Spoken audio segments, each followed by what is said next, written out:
자, 중국의 하나라, 은나라, 주나라. 그 이전에는 이제 요임금, 순임금 시대인데 요임금이 당나라, 순임금이 우나라. 그래서 당요 우순이라고 한단 말이야. 당요 우순, 그다음에 하우시, 그다음에 탕림금의 상나라, 그다음에 이제 주나라의 문왕과 무왕, 동생인 주공 이렇게 돼 있는데 중국사 연표를 쫙 보면은 요순우탕 문무주공, 중국의 요임금, 순임금, 하나라, 상나라, 주나라, 춘추전국 시대. 그다음에 진시황이 나오고 그다음에 한꼬주 유방, 한패공 싸우는 얘기가 나온단 말이야. 그러면 이 역사에서 그럼 중요한 건 뭐냐? 하나라에 개국조이던 운임금이 성은 사시인데 이 양반이 이제 군인홍수가 났을 때 자기 아버지가 치수관이기 때문에 이제 불려가가지고 물을 다스리다가 길을 잘못 내가지고서 참수형을 받아. 우산에 가서 죽는다 이거야. 그래 피눈물을 흘리면서 그 죽은 아버지를 가슴에 묻고 어떻게 이 천하 대난을 다스릴 거냐. 그런데 그때 그 자기 주군이 순임금인데 순임금은 단군 조선 사람이야. 바로 단군 조선 조정에 강요 명단이 나오잖아요. 지금 보면은 삼성기 상에 그 농림부 장관 고시의 형님이야. 순임금의 아버지 고수가. 그래서 내가 큰 집에 본조 단군조에 이렇게 아뢰일 테니까 그래서 아마 제가 보기에는 그걸 일심을 이렇게 생각하다 보면 그 역사상에 이렇게 뭔가 뵈는데 우가 간 거야. 가서 무릎을 꿇고 이 천하 대난을 극복할 그것을 베풀어 주옵소서. 그때 단군 왕검이 맏아들 2세 단군 될 그 부르태자를 붙여가지고 중국 현지에 가서 직접 봐라. 그래가지고서 이제 낭야성을 간 거야. 낭야 이름은 초대 단군 왕검이 우주 삼신 사상으로 나라를 셋으로 말이야. 만주, 진안, 서쪽 요소하고 지금 중국의 그 동해안 쪽. 그래서 그것을 번안이라고 한반도가 만인데 그래서 번안의 일대 왕이 치우천왕의 직계호선 치두남을 거기다 임명을 하고 그건 전략상 그렇게 한 거야. 그 아들, 친아들이 바로 낭야인데 이 양반이 원래 그 가한성이라고 했던 예성을 다시 보수해서 고쳐가지고 자기 이름으로 낭야성으로 불러라 그랬어. 지금도 낭야야. 낭야는 번안의 바로 2대 왕 낭야의 이름이다. 이게 얼마나 참으로 놀랍고 재밌고 말이에요. 우리 역사에 아주 큰 대세를 보고 그걸 복원하는 거냐 말이야. 그래서 우리가 지금 이 중국의 군현홍수에서 보면은 또 놀라운 것은 단군 왕검이 뭐를 주시냐면은 3가지의 국가의 최고 보물을 직접 바로 이 우에게 내려주시는데 뭐를 내려주냐면은 첫째는 단군 조선의 고조선 신지 문자로 된 건데 천부와 왕인 어떤 맹수를 만나고 뭐 독에 물리고 해도 다치질 않는 신물을 내려주시고 두 번째는 신침, 물 깊이를 재는 신침을 내려주시고 그 다음에 이제 황구종이라는 걸 내려주셔. 모든 험한 물을 진압하고 이 3가지 이렇게 보물을 내려주신데 이게 이제 삼한관경본기에 기록이 돼 있는데 그러면은 그냥 처음에 국가를 다스리는 기본 규본 홍범구주만을 주신 게 아니고 단군 왕검에 내려주신 우리 지금 범주 카데고리라는 말의 어원이 홍범구주인데 홍범구주 그 문서를 이렇게 받으면서 첫 번째가 오행 아니에요. 5번째가 황극이잖아. 황극사상. 중국의 왕은 이제 천자 문화로 이렇게 전환하는 것이 이걸 가지고 누르하치의 아들이 자기가 황타이지라고 그래가지고 황태극이야. 황태극. 그러면은 이제 중국의 후한 때 조여비가 쓴 책에는 붉은 옷을 입은 남자가 꿈에 나타나가지고 홍수를 이렇게 다스리라고 방법을 일러줬다고 꿈 얘기, 해몽 사건으로 이렇게 이제 역사를 조작을 했는데 중국의 5월 춘추. 자, 은나라는 어떻게 건국이 됐냐? 하나라의 마지막 왕이 이제 거리인데 이 거리 원 아주 너무 아주 인간성이 참담하게 아주 악질이고 그런데 천하에서 이제 못 살겠다고 하늘을 보고 원망을 하는데 이때 이제 탕이 이윤의 보필을 받아가지고 하나라를 무너뜨리려고 하는데 그때 단군주에서 그 거병을 금지를 하는 거예요. 근데 13세 흘달 임금 때 뭐라고 얘기를 하냐면은 거라고 약속을 해가지고 국가를 바르게 다스리겠다 이렇게 약속을 했는데 고치질 않아. 그래가지고서 단군주에서 사인을 보내. 동방의 구이족 군대를 전부 총동원해라. 이것이 어디에 있느냐면은 유양의 설원에 기록이 돼 있어. 그러니까 이윤이 이제 자기 미래 천자가 될 탕lin검한테 얘기하는 거야. 그리고 이제 역사서에 보면은 이게 이제 후한서에 나오는 얘기인데 이 거리 원 아주 악질이고 그런데 지금 제2가 내침하야. 모든 동방의 구이가 단군 조선에 휘하에 있는 동해안 쪽에 있는 그 나라들인데 동의에 여러 군대들이 총동원을 해가지고 은탕혁명을 해가지고 벌이정지다. 바로잡았다. 그래서 상나라가 건국될 때는 단군조의 군대, 거병, 기병 명령을 받아가지고서 동의의 모든 군대가 총동원을 해가지고서 하나라를 무너뜨렸다. 후한서대에 있고 환단고개에도 분명히 그 역사 기록을 하고 있어요. 우리가 이 주나라 이제 역사로 보면은 주나라는 너무도 잘 알고 있는 거야. 춘추 전국의 원뿔이고 또 중국 유가 문명에서 성인 제왕의 아주 롤 모델이 누구냐? 바로 주나라를 개창한 문왕과 그의 아들 무왕, 동생 주공이란 말이야. 그런데 이 나라를 열은 그 문왕은 서백창이라고 그러는데 이 사람도 동인데 서쪽에 사니까 이야.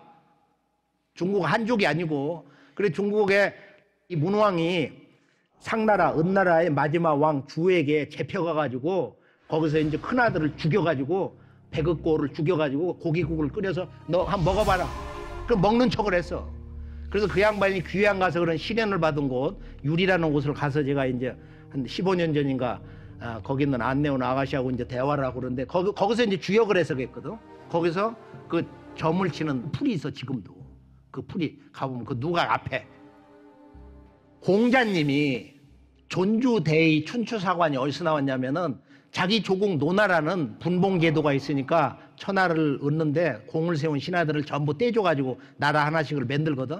산동성은 노나라하고 바로 제나라가 있어. 1등 공신 강태공을 거기 제나라 초대 왕으로 명하고 그 다음에 이제 주나라는 그 무왕이 자기 친동생 주공을 거기로 임명을 했는데 형님도 와서 국사 돌보면서 자기 아들 백금인가 누구를 거기로 임명을 했거든. 그렇게 해서 공자님이 존주대의 자기 조국의 왕조 정통 혈통이 걸로 왔기 때문에 주나라를 근본으로 하는 그런 그 역사관 그 성인 제왕의 뿌리는 요임금 순임금에서 가져왔는데 그러면서 단군 조선을 그렇게 뭐 구이로 얘기하고 반 오랑캐 비슷하게 말이야 이렇게 얘기를 하거든. 아니면 맥이라는 소리나 자꾸 맹자도 그러고. 그래서 우리가 이제 중국의 역사 요소누탕 문무 주공 역사가 단군조의 그런 동방 그 천자국 동방 문명 종주의 천명을 받아가지고 하나라 상나라 특히 주나라는 이제 큰 도움을 받고 그랬는데요. 그래서 우리가 그 문왕의 역사는 육아의 경전 주역이 하나의 위대한 우주관 철학사로서 자리를 잡는 결정적 계기가 되는데 또 천부경을 읽어서 도통한 사람이 4,000년 동안 오죽 많아? 근데 5,500년 전에 태어복희 씨가 우주수학 문서로 하도를 받아내렸어. 1은 북방에다 던져놓고 2는 남방에다 3은 동방에다 4는 서방에다가 5는 중앙에다 던졌거든. 1, 2, 3, 4, 5, 6, 7, 8, 9, 10 자연수 10개를 동서남북 중앙에다가 포지션에다 이렇게 배치한 사람이야. 여기서 우주수학이 나오고 실제 이제 지구 문명이 도약하기 시작을 했는데 여기서 이제 8괴가 나왔어요. 우리 태극기의 주인이 누구냐? 태어복희 씨거든. 환단국에서 이분이 바로 한웅천왕의 아들이다. 이 족보가 나오기 때문에 한국인의 조상인 걸 알기 때문에 이분이 중국인이 안 되는 거야. 중국의 모든 책에서도 보면 이분은 동이진이다. 중국 한족이 아니고 동방 사람이라고 이렇게 돼 있어. 그 다음에 이제 우리가 의학의 아버지도 이제 신동씨 5200년 전에 신동씨 그분도 바로 8세 환웅천왕 때 그때 이제 군병 감독관으로 한 그 아버지가 강수에서 살아가지고 성을 강가로 했다. 인류성의 아버지인데요. 지금 진주왕 씨들의 그 조상 말이야. 그래서 이 의학의 아버지도 이게 한학이 아니고 한의학. 이게 동안의학이거든. 역사하는 사람들은 동안의학이라고 그래. 그래서 이 주나라는 강태공이 치우천왕의 후손인데 병법의 중시조로서 신교의 근본 신관을 도를 통해 가지고 이것을 좀 더 확장을 해가지고 팔신제 문화를 중국 전역에다 뿌립니다. 그래서 천주, 지주. 천주님만 섬기는 게 아니야. 지주, 어머니도 신이다. 하나님이다. 그래서 이런 신관에 대한 올바른 이 음양관을 시각을 교정해 준 분이 이제 강태공인데, 이분이 이제 그 팔신제를 지냈다고 하는 곳이 한 곳이 아니고 이게 전각이 다 달라요. 엄청나게 멀어. 그래서 내가 거기 이제 그 양주라는 데를 가보니까 깜짝 놀란 게 태일 문화야, 태을 문화. 이 우주를 낳아서 우주를 잡아 돌리는 이 동력원, 율려. 이 율려가 양주더라고, 가서 보니까. 그래서 제가 그날 주인이 없어가지고 밖에서 동네 사람 뭐 별의별 이렇게 이제 어떻게 찾아가지고 문을 따고서 이렇게 들어갔는데, 그 양주가 음양의 그런 양이 아니고 이 대우주를 존재하게 하는, 인간이 반드시 완성해야 되는 내 몸의 이 율려, 이 우주의 순수 음양 정신, 우주의 순수 음양 성령, 이것을 참동학 정산도에서는 이것은 파름파량이다. 이게 파름파량이 우주의 황금률인데, 우주와 인간 생명 영생의 황금률인데 가장 알기가 어려워요. 그 파름파량을 깨치는 가장 어렵다. 이 팔수를 가지고 신선 문화를 상징하는데, 이게 건축으로 완성된 건 이슬람 문화야. 이슬람의 그 문화 중심지를 가서 보면은 그 모스크 사원이 대개 8개의 신전, 그 기둥은 대개 8개 그 각으로 돼 있어요. 8각으로. 그래서 우리가 북경 올림픽이 2008년 8월 8일, 그 다음에 저녁 8시 8분, 모택동에 중국 천하를 통일한 비밀은 어디냐? 청나라가 천하를 통일해서 중국 북경을 무너뜨린 게 뭐냐? 팔기군이야. 그 팔이 거기서 온 거거든. 그래서 우리가 이 팔신제 문화, 이 팔신제 문화가 이 우주의 신규 문화에서 실제 음양 신관의 그 구체적인 내용 콘텐츠인데, 자, 오늘 단군조선은 뭐 그 정도로 이렇게 정리를 하는데, 대진국봉기 신당서 발해고, 여기에 뭐라고 얘기가 나오냐면은, 대중상이 죽자 아들 대조영이 군대를 거느리고서 나라를 세워가지고 나라 이름을 바꿔서 진국왕이라고 했다. 부여옥저 변한 해북의 여러 나라를 얻었다고 그랬는데, 이때 변한은 단군 조선의 사만의 변한이라는 거야. 이 얘기가 이제 다른 사서에서 나오는데, 그 유독공 발해고에도 이제 보면 똑같은 얘기가 나와요. 그래서 우리가 이제 이 신당서, 유독공 발해고 이런 여러 책에 환단고기도 그러고, 단군 조선이 나라를 셋으로 나눠 다스렸다. 대진국 발해는 요서 서쪽에 변한을 차지했다. 이런 내용이 명백하게 기록이 되어 있는 것입니다. 단군 조선에서 우리가 3세 단군 때 최초의 역사 기록 배달유기를 만들고 원시한글 38자 이제 가림토가 나오고 그러는데, 이 3세, 4세 단군 때 유라시아의 유목문화 가운데서 지금 흉노족, 훈족하고 서양으로 간 훈족, 그 다음에 이제 이 몽골의 그 시족, 3세, 4세 단군 때 이제 인물들인데, 이때 또 뭐가 나오냐면은, 우리가 일본 역사를 보면은 그 소시모리라고 하는 자가 반역을 해가지고서 참수를 했는데, 그 후손이 나중에 일본에 가서 나라를 열었다. 이게 신무라는 거야.